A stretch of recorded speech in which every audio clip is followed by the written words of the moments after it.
She's saying 3 years, but hey, it happens so quick. Like things, you'll be surprised. Once you get in the path of money, once you get in the path of making money, it gonna flow directly to you. I promise you. All you got to do is put yourself in the path of money. And you being on this call right now, you putting yourself in the path of money. Because once you get your business structured properly, you got your personal credit where it need to be at, money coming straight to you.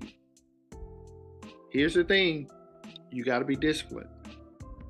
You can't have shopping problem where you going out and you blowing the money. You got to be disciplined.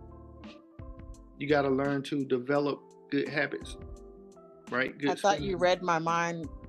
What I was said, that? dang, I was just thinking that. Did he just read my mind or did I say that out loud?